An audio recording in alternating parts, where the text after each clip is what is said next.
Welcome to our podcast, Las Patronas. I am Luz Corral. And I'm Alicia Mayoral. And today we are talking about what happens behind the scenes when you are buying or selling a home. Because especially right now, a lot of people are freaking out with the NAR settlement and they're thinking that their career is completely over, especially those that focus on buyers and are considered buyer's agents. Yes. So I know you just closed escrow on a very particular house with a particular client. And I want to know more about that because a lot of shit went down. With a particular? behind the scenes on this escrow. Yeah, so what a lot of people don't understand is as an agent, I know even when I was in a real estate agent, as an agent, you don't really I'm sorry. What a lot of people think is that all you do as an agent is open doors and show houses. And that is so far from the truth. I mean, many times every time you become that person's confidant, you become basically the matchmaker from the person that's looking to buy a house to the perfect house.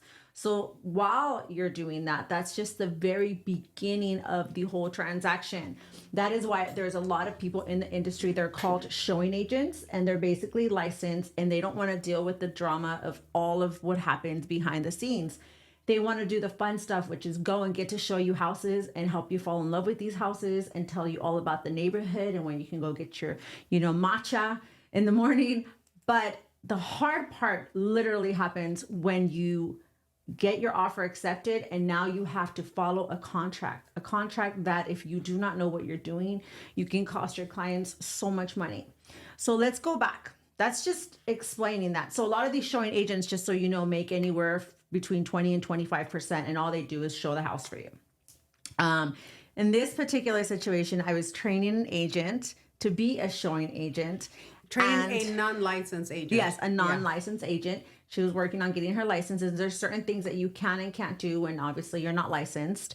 And so we have a whole contract based on what you're not allowed to do, yada, yada, yada. Anyhow, during this transaction, I went to Spain. It was a trip that I had been waiting for my entire life. I told my team and my wife, please guys, unless it's like someone is dying, no one dies in real estate for the most part. It has happened, but normally it doesn't. Please do not call me. I just want to spend time with my daughter and I want to be gone. And then what happened? So, we had a few people that were in charge of doing certain things, but those certain things were done not the right way. There was an email that was supposed to go out. Yes. With one of our other affiliates that works as he's not a broker, he's an actual lender. He's a direct bank. Bank, right? And they're offering a $20,000 grant that not everybody qualifies for. It has very specific, when the government gives you anything, they make you very specific. Well, in this case, it's not. It's actually City National Bank that gives you the grant. Oh, there you go. But it has guidelines. All programs have guidelines, but when they're down payments, grants, or assistance, they're more strict. So we decided to put an email together for all of the leads that Alicia has throughout the years. She has a database of almost 5,000 people. And for them to get that email regarding, hey, there is a grant out there, you may qualify for it, you may not, but hey, it doesn't hurt to try, right? So that email was supposed to go to all of our leads. Well, that email was sent, but it was sent to everybody, affiliates, past clients, current clients, active listings, everyone that you can think of got that email. Correct. There was over 5,800 people that received that email. Happened that one of the people the people that actually got the email and responded to it was the active escrow. Yes. A person that she already had an escrow. She's like, hey, I know I'm an escrow, but do I qualify for the grant? Tell us more about when the client asks you about something, or when a client goes and tells you, hey, can I do this or can I do that? What's your obligation as an agent? Well, just as a person, and for me, I have to be honest, that just as a person, but my due diligence is to my client is always to obviously give everybody my honest response. Not to lie or steer anyone in any way. I mean, we take, our morals very highly. And obviously, if someone is asking me, do I qualify for this? I have to then reach out and find out if they qualify. And I'm so happy that I did, because my client saved almost $500 a month.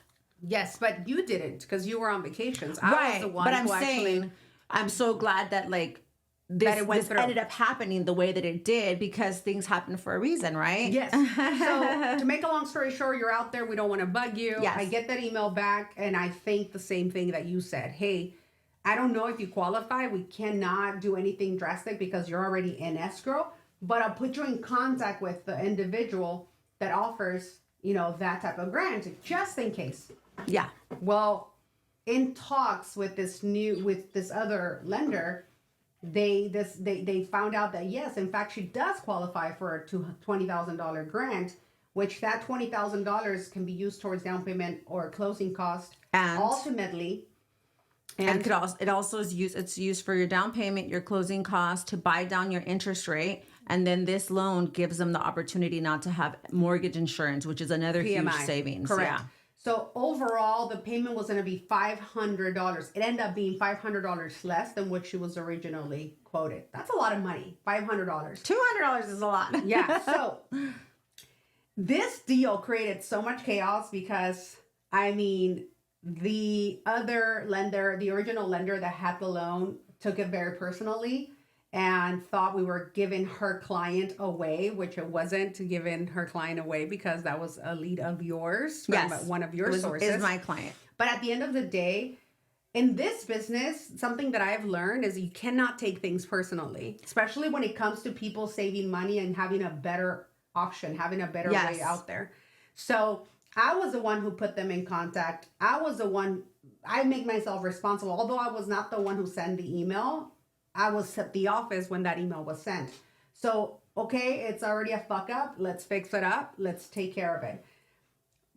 Again, make a long story short, the other lender got very hurt and got their feelings mixed and fired the client prior to knowing for sure if the client was going to get approved for the grant, which was very unprofessional.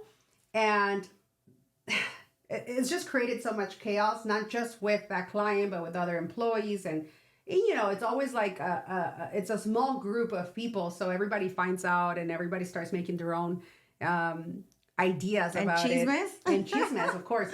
So we tried to have a conversation with this individual maybe 3-4 times, and every single time there was an excuse of not being able to meet up, because we want to clear the air and make sure that they understand, hey, it wasn't personal. Yeah. That was not how it happened. But we haven't had the opportunity to do that because there's always been something that impairs us from actually. Well, not us. No, We've not always us. put it on our calendar and made it happen. Yeah. But for this other person to meet up with us, and it's been like that for maybe like a month now.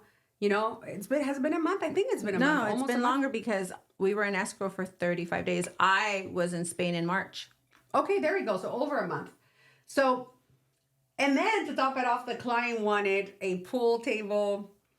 And okay. So that was just one part of the drama. The fact with the loan, like I said, at the end of the day, I was so happy that it happened. I didn't know about this grant. I'm now exposing the hell out of it. I'm using it with so many of my clients, and I'm so excited because it does make a huge difference. And I thought it was going to be one of those catch-20s where you don't qualify because of your income, but this program actually lets you, depending on the county that you're purchasing in, make up to $323,000 a year. So average person. Yeah, so it's not for lower income individuals where usually these grants are. So super excited, love the program, getting all my clients this $20,000. It's life-changing. I'm so happy that it happened. Also so happy because the drama that was created. One thing that I don't do and we don't do in our business is that we created an establishment of positivity, of empowerment. We don't want anyone here that is going to be gossiping and doing the chismerias. So boom, done, love it. That was one thing. Then dealing with the other agent. Oh my God. These agents Two were agents. hood. Well, one wasn't even on the contract. I don't think one even had the one that was the biggest pain wasn't even on the contract. I don't even know if, I think he's a lender. He's not even an agent, but I think this is a newer agent and he was being guided by this lender that didn't know what he was doing. I know, and I heard her on the phone multiple times with this guy, and the guy was so hood and Se thought ponía el that, brinco. yeah, it's like thought that by him like going at it or Intimidating Alicia was gonna get his way, and it was so challenging because one thing is like when you know your contracts, you know your contracts, and I don't care what you say or what she said. The contract is the contract, and if you have any questions, refer back to the contract. And that guy honestly didn't know anything about the contract, so at least I put him in his place a couple of times. But it made it so hard for it to close escrow, to move on from point A to point B to point C. Stressful and such a headache. Client wanted at this pool table, it couldn't be part of it, da da da da da. But then me and the whole time I'm thinking, do you even know all the drama that we had to go through in order for you to be where you're at right now? My clients never know. They never know like, because I make it my job to make everything run so smoothly like we do in every business that we own. You only know that you're getting your keys this Saturday at this time. And if like we're negotiating, I don't tell you how I had, agents cursing me out or hanging up on me or having meltdowns on the other line or calling me drunk. Like you don't know all of that drama because I keep it to myself so that you're purchasing and you're not stressed out about all the BS that happens behind the scenes, which is a lot. I think it's a stressful time for everyone. I mean, some of us deal with stress a certain way. Some of us do it. I mean, I can tell you, I lose my shit sometimes because I'm super stressed out. But sometimes I starting to learn how to control my stress and how to actually not let it out on people, which I know it sounds very like, oh my God, you still do it. I know I do it, but it's working out and it's actually a work in progress. At the end of the day, I feel like we're starting to see the stress on agents, lenders, and everybody else because despite, thank God, this deal is already 100% closed. And we recorded yesterday. We lost friendships and we lost employees, and it was just a shit show, to be quite honest with you. It was a lot behind the scenes. We have been able to learn something that we didn't know that existed, and that is we really are better off doing things ourselves sometimes. Yeah. Unless you have the perfect person to do it.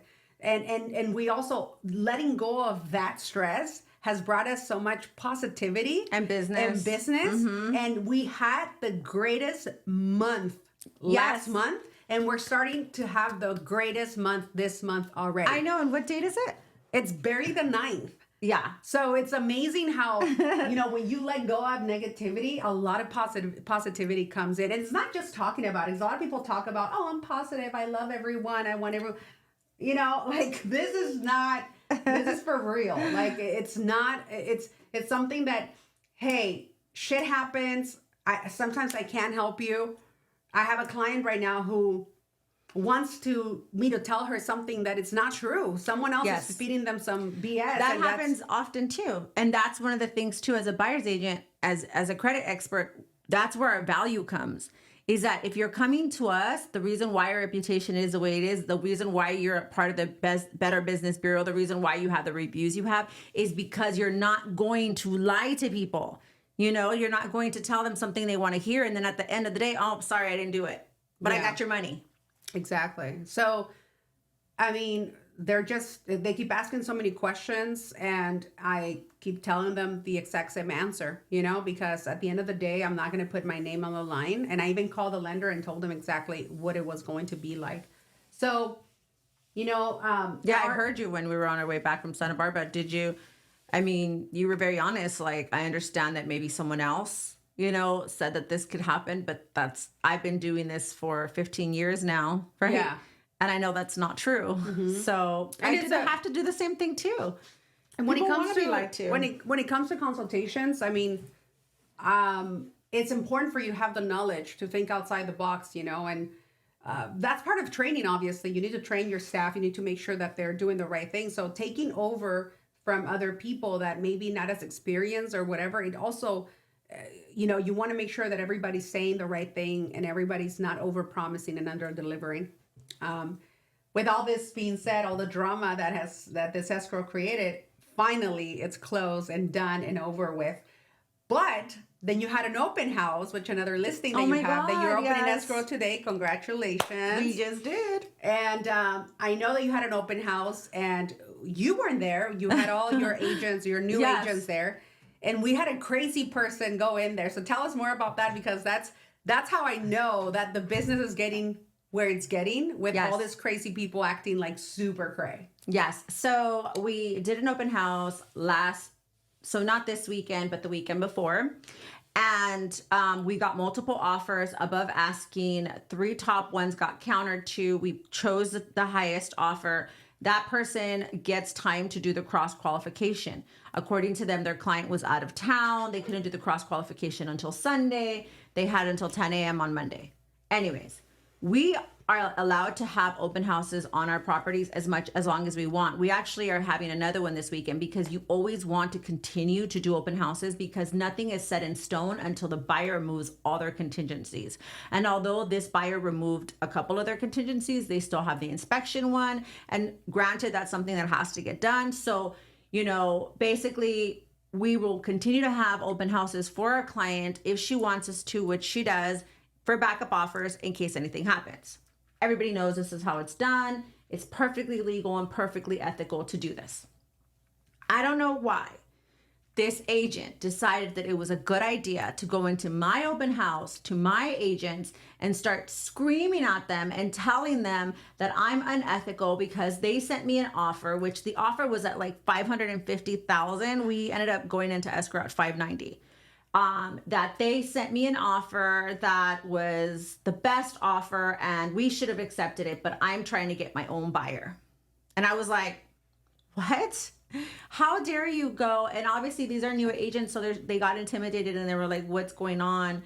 And I immediately, I think he called me. He called. And I immediately answered and I was like, what's going on here? Like, how dare you go and talk to my agents this way? And he was like, well, it's very unethical. I said, yeah, I responded to your offer. You were not one of the top offers. And now we're going to be opening escrow, it looks like, with another offer. Wasn't the one that was getting cross-qualified. However, you can't just go around screaming at people, especially if you're trying to get your client's offer accepted. The right way to do that is to call me and be like, hey, Alicia, I see you're still having an open house. Like other agents called me and told me that. Is the property still available? Can I still submit an offer? And I was like, yeah, it's active on the MLS. Here's the situation. Here's where we're at. Send your highest and best. I guided them. That's what he should have done. That's what I would have done. I would have made sure that my clients, like I've sent flowers and cookies and dropped off the offer in person before for my clients. When the market is tough, you do what it takes to get your offer accepted. And it's not that you're bribing, you're just making sure that in the stack of offers that they're getting, I got last time I stopped checking was like 53 offers. At some point, you're going to get lost in the shuffle. And a lot of these offers are very similar. So they're going to go based on the credit. They're going to go based on your funds, down payment, right? And how fast you can close escrow, underwriter approval, all of that, down payment. Yeah. And so if your client is weak in one of the areas and you talk to the agent and the agent tells you, this is what I have, at that point, you're building a relationship, a rapport for your client. And you could say, oh, you know what? She's actually working with their credit expert to fix these items that are fraudulent. And we're going to have it done within 30 days. And I can have, Luz back check it and help you get your offer accepted. But coming to my open house and trying to fight my agents is not going to get you closer to having your offer accepted. Yeah, so he was acting crazy. He really had no excuse because at the end he did apologize.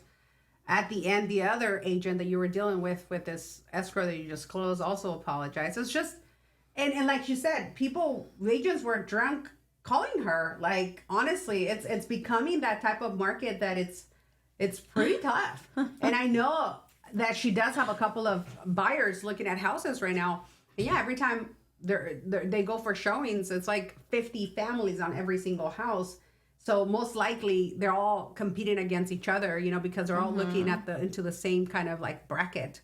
And a lot of times I get my offers accepted. Like the one, I mean, the first time we showed it to him, he was like, I'll accept it. Yeah, well, I'm just saying, like, because they have a relationship with me, they've worked with me, they know that if I'm bringing them a buyer, it's going to be 110% close. I'm not going to bring you a bunky, funky, not qualifying buyer, because I'm not going to waste my time as a professional that's been doing this for 24 years and bring you a buyer that doesn't qualify. So all that you need to know is that when you get into the industry, you don't want to burn your bridges. You don't want to take it personal, do things that make you look unprofessional to their clients. If you're a lender, don't do it to your agents. If you're another agent, don't do it to your other agents. You want to, remember, at the end of the day, we're all here. We all are working together, and being unprofessional is just going to give you a bad name, and people are going to hear about it, because unfortunately, this business is very small. Yeah. It's very small. So like you said, the bottom line is, don't go out there and think that your shit doesn't stink. Start treating everyone with respect. Make friends instead of making enemies. And everybody's going to want to work with you, because this town is very small and everyone knows everything. And if they don't know the truth, they're going to make something up. And that's the saddest part of it, that, people do want to make business with people. I know I will like to do business with people that I actually genuinely like. If I don't like you, I really don't want to do business with you, because it's just not a good ambience. It's not a clean friendship, or work. Yeah. Because at the end of the day, I make friends with a lot of the people that I work with, but at the end of the day, we're all professionals and we all have to be respectful of each other. So whether you like a person personally or not, you still have to respect them, period. Yeah. We're all real estate and lending professionals, and we have to give each other kindness. You don't know what kind of day that person had, you know? And I always think about that. Like, another thing is that, and you've seen me negotiate, I'm not mean. Like, people think that because negotiating, you have to be, assertive, that you have to be mean. You don't have to be mean ever. There's no reason to be rude or mean, or, tell people, well, you're where you are because of me, or like downgrade people, or like, that's just like that is an ego thing. That is a problem that you need to work on and reflect within yourself, because at the end of the day, that anger, that meanness is going to seep into your life if it hasn't already, which everybody that I know that acts like that, if you actually pay attention to their lives, you'll see why they're acting this way. It has seeped into their life in every single crevice. And that's why they're miserable, because they're giving out that vibe of I'm better than you. I don't need you. You need to do what I say because I'm mean. And it's like, no. Contracts are contracts. The business is the business. You're not going to come in now and try to change it. Yeah. And that's bottom line, bottom line. It's like, treat each other with respect. Hey, your clients may not all be for me. If for whatever reason they have to go somewhere else, that's totally fine. But my doors are still open for you. Go try new people, go try new waters. At the end of the day, this is where things do get done, and I will pick up the phone for a good thing and for a not so good of a thing. I don't hide. I don't really, you don't see me like not answering my phone. Yeah. So we're gonna give you the good news and the bad news. We're giving both. But I'm so happy that you closed this escrow, that you opened just another escrow, and I know you have about 3-4 buyers looking, and another listing or two. Yeah, 2 more listings coming up. So it's very hot. It's hot still hot out there. Because remember, guys, I'm not even in production. What that means is I don't even do lead generation. Like, I am a branch manager here in Upland. My goal is to build my team, build my brand, and our real estate company and investments. So I only take on so many agents. I only take on so many clients, because you can't, I'm a big believer of, you can't do everything 100% if you take on too much.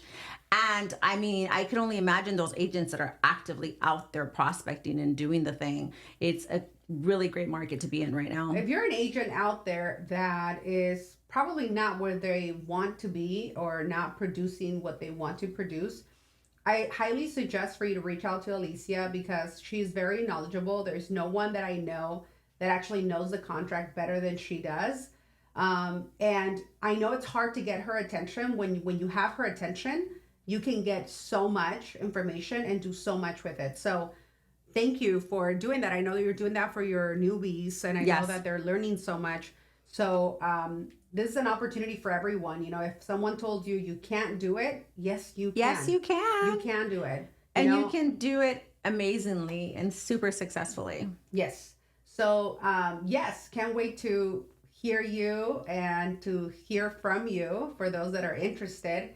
And yeah, let's leave it on a positive note. We're super excited, super happy. There's tons of other projects that we have cooking that we don't want to, spoil just yet, but we will soon.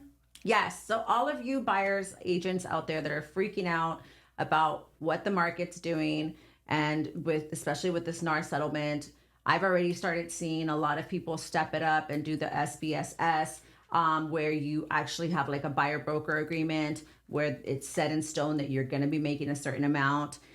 If your strength is not negotiating your own commission, team up with somebody who has that strength, so that you're out there just showing properties and doing what you're strong at and learning on how they do it. Be present at those buyer, consultations where you negotiate your commission and learn. And it's all about practice. You too can do it.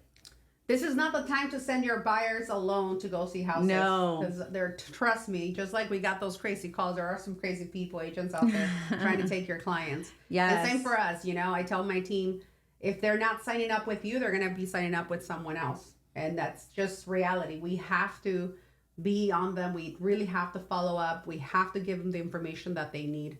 We have to be of value to them. Yeah, exactly. Of value to them, not just, sign them up and then forget about them. So that is that for this episode. Thank you so much for joining us, and we'll see you next time. See you next time. Bye. Bye. Saco mis cadenas.